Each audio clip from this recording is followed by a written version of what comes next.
going on? Hey, what's going on? Not too much. You? Not too much, man. Thank you so much for doing this. Hell yeah, no problem. It's my pleasure. It's my honor. I'm happy to be here. So our podcast is about your journey in the music industry and how you got to where you are today. Hell yeah. Cool, man. Love it. So where are you at right now? I am at my home in Calgary, Alberta, isolating, quarantining, all that stuff. So yeah, up north in Canada, that's where I sit right now until I can kind of get back into LA and get some work done and network and all that. Good times. So are you from Canada originally? Yeah, born and Okay. raised in Calgary, yeah. Oh, cool. How did you get into music? You know what? It's been a journey. When I was really young, I was always like on computer games. I'm talking like 10 years old. From the age of 10, like my parents bought me a desktop and I was playing all these games and browsing YouTube, all that kind of stuff. And Mm-hmm. I came across one of so my cousins were super into this like cool genre. It's called hardstyle. It's like a really crazy like dance kind of like EDM almost. Like it was like the one of the starts of like really like four to the floor like EDM stuff. So anyway, they were all dancing to it and I was watching it and I was like, that music's pretty cool. And it just sounded so cool. Like I wanted to make it. So I downloaded FL Studio and I tried to make some hardstyle at home. It obviously sounded completely awful. I didn't know how to use anything. It was all so complicated that I just kind of pushed it to the side. I didn't really pick it back up. And then, like my dad's a huge musician. I've always been around, guitars and singing in the house. My sister's a wonderful singer. Mm-hmm. And Oh, I your graduated. dad's a musician. Oh, big time. Yeah, Oh, okay. like way more than me, man. He's probably the best guitar player you've ever heard as soon as you hear him. Wow. Yeah. Does he like So, play in a band or tour and stuff or? yeah, he's in a band. He started his own band here recently, but during his younger days, he was on tour and stuff playing bluegrass. Oh, cool. Yeah. Nice. So anyways, like fresh out of high school, I'm just kind of like, it was that moment, that life moment when you're just laying in your bed like, what the hell am I gonna do? I had some time on my hands, so I asked for a keyboard and a laptop and some speakers for my birthday.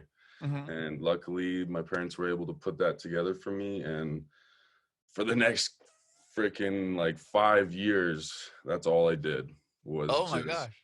plug away every day, every like moment of free time I had. If I wasn't working or with friends, I was even putting off time with friends to just keep recording songs and keep making beats and stuff. So Mm-hmm. yeah. Wow. And then you started, what did you do with the songs and beats? Just start putting them up online? Yeah. So I started on SoundCloud. That Okay. is what's next in music is first on SoundCloud, that's for sure. Oh yeah. I mean, like in the early days of SoundCloud too, it was like Wild West.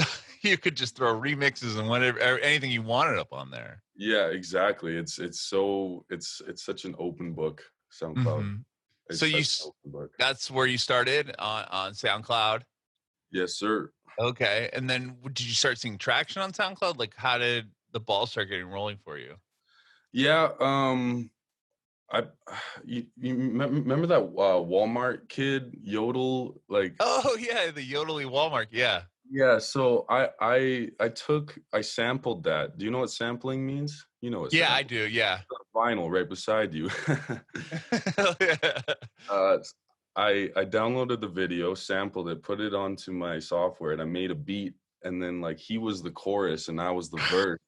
And that song like got like some traction. Like it got like 10,000 as opposed to like 100 plays, Sure. So I'm like, okay, so I got a little bit of traction there. And then yeah, I got to a point where I was finally sort of like developing my sound.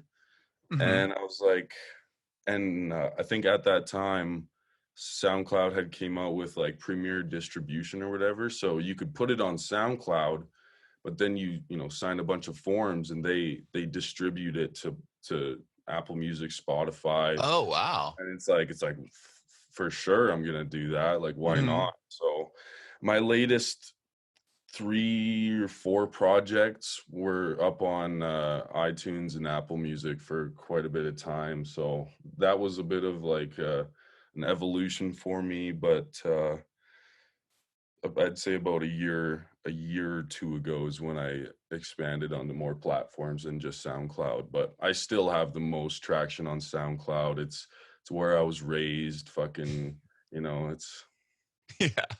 So you got your home. start. Yeah. It's awesome. Have you played out live or anything? Do you do that? You know what? I signed a huge record deal and I've never performed a show. Wow. So I had to make sure that when when I'm meeting with the label and stuff, I'm up on the table dancing them and giving them a show, because they're like, have you done a show? And I'm like, nope, but I've shown them that, People I can like what you're doing. I can do it. You're right. Wow. Okay, so from what the success of the Yodel song, is that how labels started finding you, or is it just because you built such a big following on SoundCloud? No, I don't think anyone's heard of that Yodel song, to be honest. Oh, really? Yeah, that was a while ago. That was just kind of like me, like saying like, okay, like people kind of see the direction I'm going with, like that country and hip hop Right. mix. It was kind of a meme song, like it was a bit of a joke song, but it gave me a taste of what getting some plays is like. But the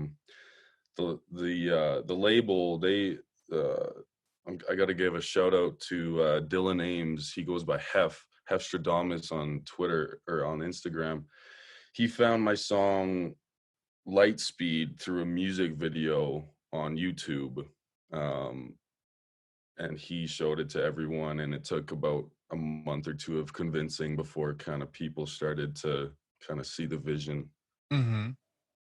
You didn't know him? He just happened to stumble upon your video? Yeah, he DM'd me on Instagram. Yeah.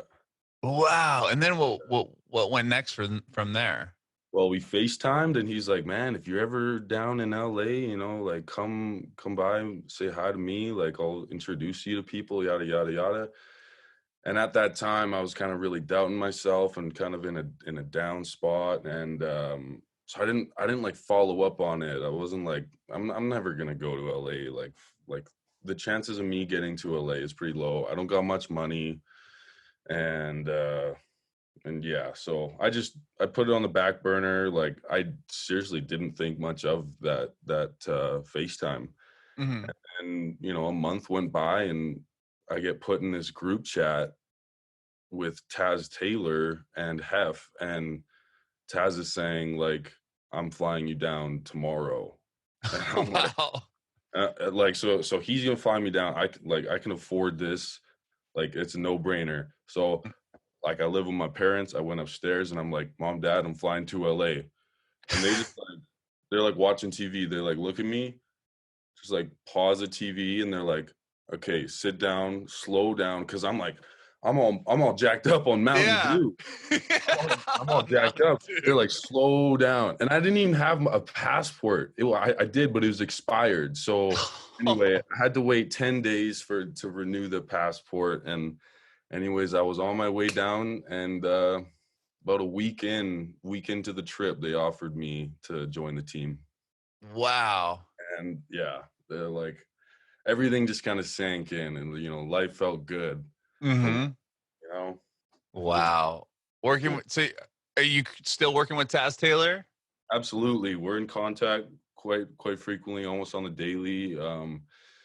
He's always pushing me to be the best I can be, and I went down there and I met all these people, and they brought the best out of me. It was very intimidating to start with, but Mm-hmm. any artist, well, not any artist, but they have the ability to really bring out the best in people. They put them in a creative space. They Mm-hmm. let them just shine, and that's what happened with me, and I'm so glad.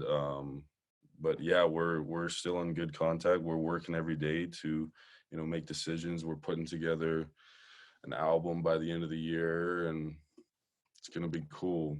It's That's awesome. a little tough to work when you're stuck in Canada. So that's where I'm pretty much stuck here because I was down there Uh-huh. spending time, you know, we were writing songs and stuff, and then I came back to Canada just to like quit my job and like, you know, say hi to my mom and dad before I go back for a really long time. So I was only going to Mhm. spend a week back home, but then like literally within the matter of that week, like this whole COVID thing went sideways, and Oh my gosh. so I've been here for the past 4 or 5 months, just Just trying to stuck. make the best of it. We've been shooting music videos. Yeah, I've seen some of those. I was gonna We're, ask about that.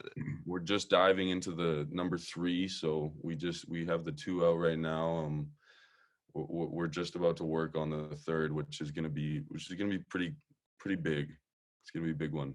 Okay. Okay, yeah. So I saw the video for Racing After Me, and so you Yeah. shot those were all shot like prior to COVID or after No, COVID? no, after Oh both my videos gosh. we shot after. You know, we could have done a little better on the social distancing thing, but yeah, we made it all happen. Everyone was safe afterwards. Everyone stayed safe, and yeah, like Wow. you got to do what you got to do, man. Like it's tough, but you know when you just you gotta do what you gotta do. Sure, sure. Okay, so Racing After Me was shot after during COVID. What about Yeah, the other one, Hard yeah. Stop? Hard Was that stop was as well. Yeah, whoa? So during this quarantine, you've shot and released 2 music videos? yeah. Oh my gosh. You said you have another one coming out, so maybe even 3 music videos? Yeah, we're just about to dive into the third. Like the actual song is releasing in about 8 days here on the 31st. So Okay. we want the video to come out pretty damn close to that.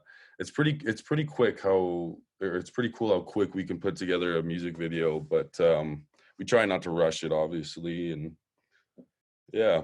Yeah. Wow. Okay. So do you have like so you're gearing up to release, you said a record what at the end of the year. So like Heartstop and Racing After Me are all these pieces of what will become the bigger project. Yeah, yeah. We'll have this next. So those 2 singles probably be on it. This next single will probably be on it. We're not going for a full length album. It'll be more of like an extended play, about 8 tracks, and we're gonna try to obviously not have half the album released before it's out. So we'll probably use like two, no more than 3 singles towards the EP. Like I like to release new tracks and not shove the old stuff in people's faces and whatnot. But Sure. hopefully, I think we're looking at November here. Wow. That's exciting. That's really exciting. Yeah, yeah, it is. It's a dream come true, man. Like literally, Yeah. I'm Wow. head over heels. It's honestly sick. I can't believe that like during the 1 week that you came home, COVID I know. like kept you there. Do you think are you glad you got stuck in Canada with your family or would you rather be stuck in LA? I mean, I don't think anyone would have a problem with being stuck in LA. I mean, obviously, it's a little more dangerous there than other places in actual terms of the virus, oh but yeah, it's I would horrible. much rather be stuck in LA. But hey, I've had probably the best summer of my life so far, just spending time with friends.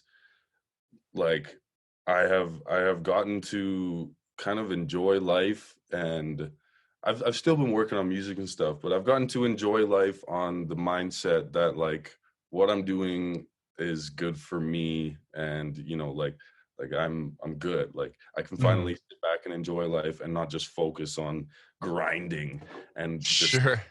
being in my basement all day. Like so so yeah, like I'm full of inspiration. Soon as I like get back into the element, I'm gonna be able to write about so many cool things. I have a studio here at home, but Mhm. and when you're down in LA surrounded by Taz Taylor, producers like Cody, Nick, Tanner, Rio, Repco, all those producers and A&Rs around, the ball doesn't stop rolling. You're literally all day you're working, but like here I'll spend like an hour or two on a song, and then like I'll go on my phone and I won't get back in the zone.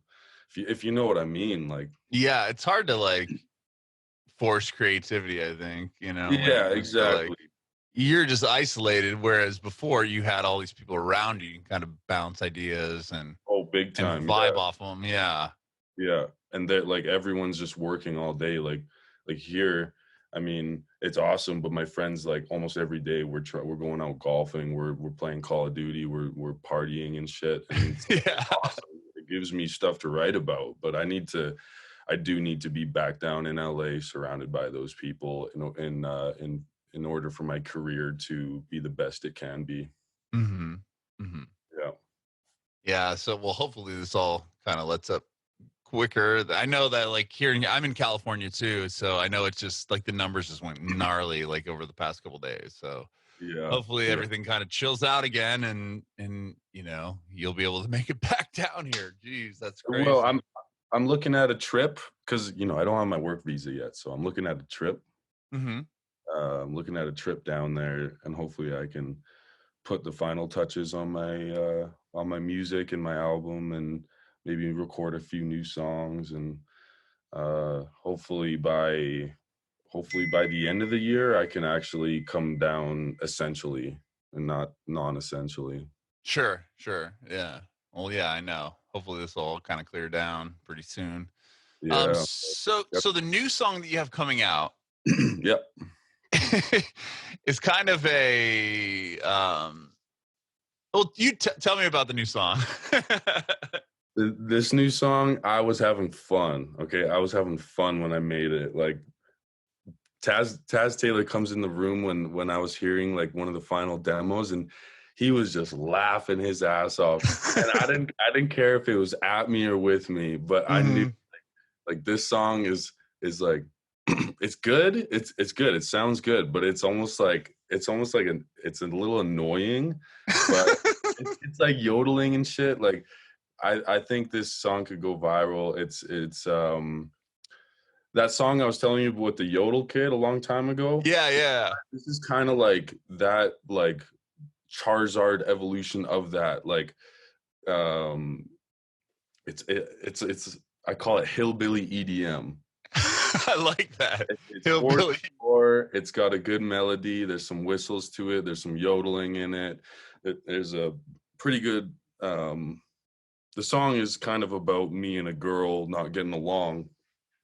But the overall feel and vibe of the song is very party like, and you can just throw it on.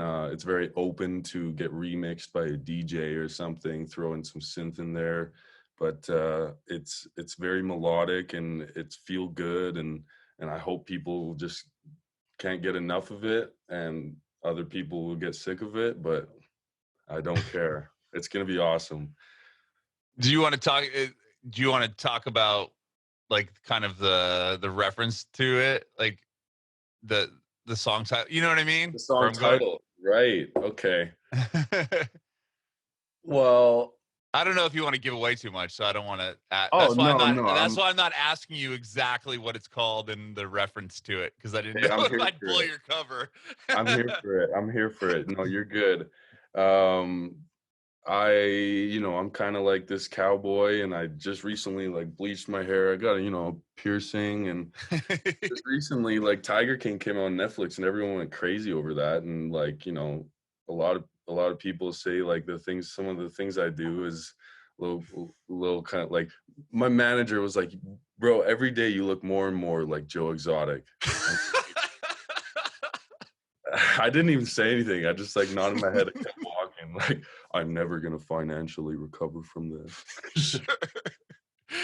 Anyway, yeah, we decided to go with the song title Bo Exotic.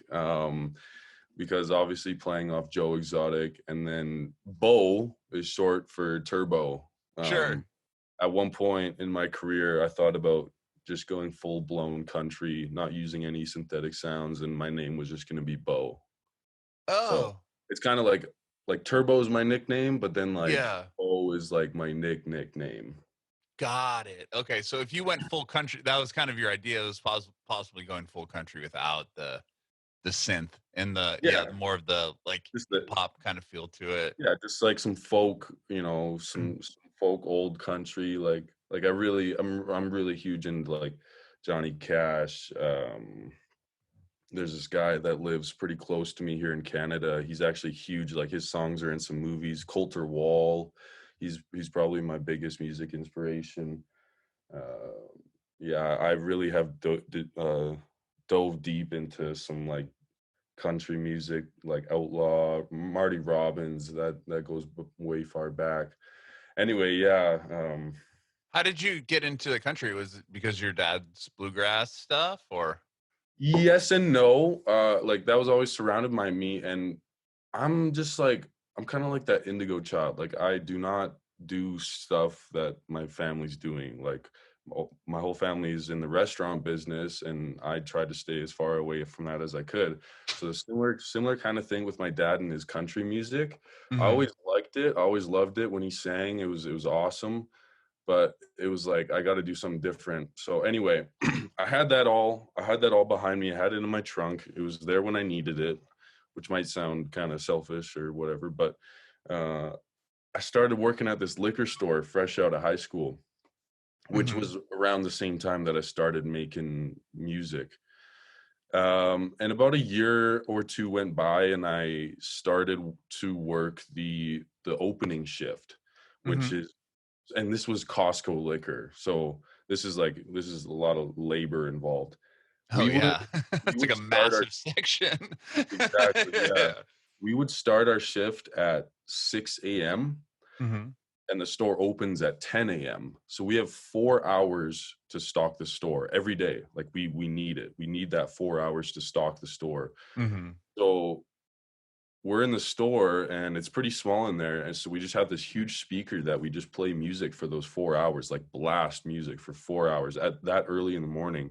Jeez. And my my boss, like the guy that ran the store, got to shout him out here, Lee. He was playing these guys that I was kind of listing you there, like Coulter Wall. He played some Johnny Cash, and I heard this, and he like this one Coulter song comes on, and like I heard it before, but this time I really started to hear it, and I'm like, this this is country music, not like um Like the pop stuff you country. hear on the radio. Yeah, like Right. that poppy stuff. Like I still like that, but like I was like, this is country music. And then I was like, okay. So I started listening to it, and there's all these ballads about, some about killing people, some about uh buddy shot a hole in my car, so I'm gonna drive his car off a cliff. Like all these little short stories, and just really got me going. And this all these movies were playing in my head that I wanted to write songs about. And so anyway, yeah, like I started really diving deep into that because of him. And we would just when we worked, we would just like talk music the whole time. And like Mhm. um so yeah, I started to really get into it. And then I think a couple years ago, it might be like 3 years ago now, Young Thug released Beautiful Thugger Girls. Mhm. And that to me is a country album. Others would say it's, just like trap or whatever.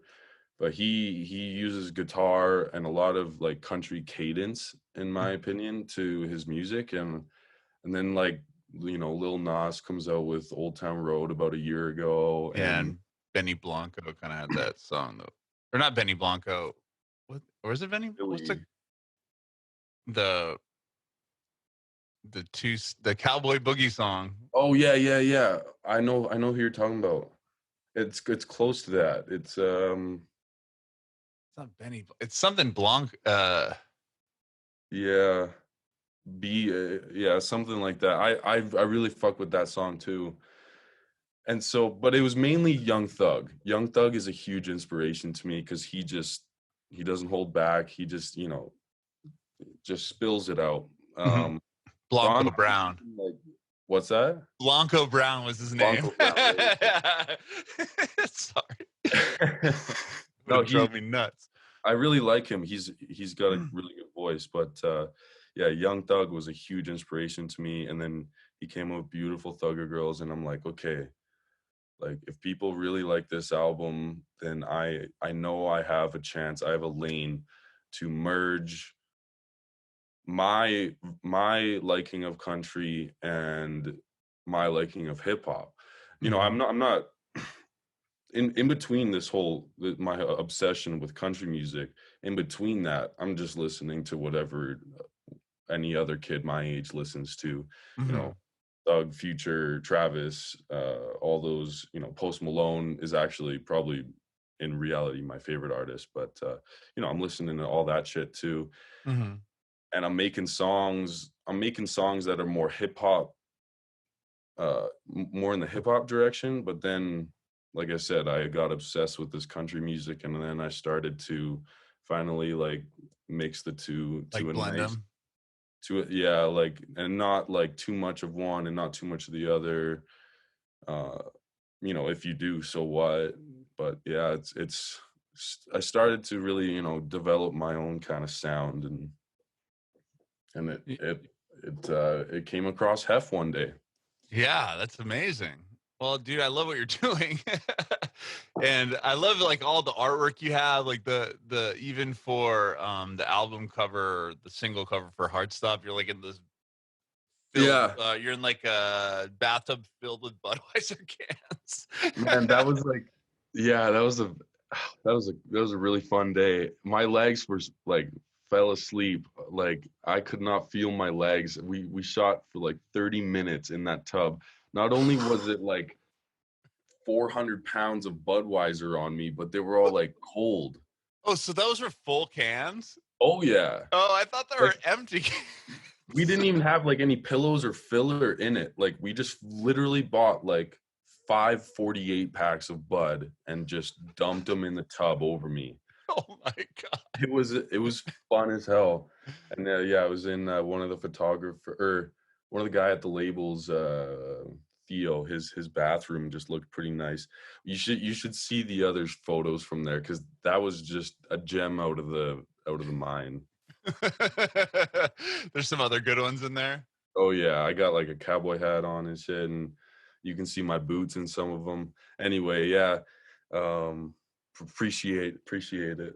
Yeah.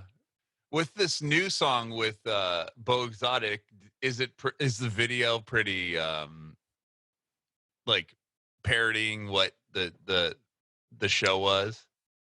Um, yeah, not really. No, you'll see, and you'll be like, okay, no, this isn't.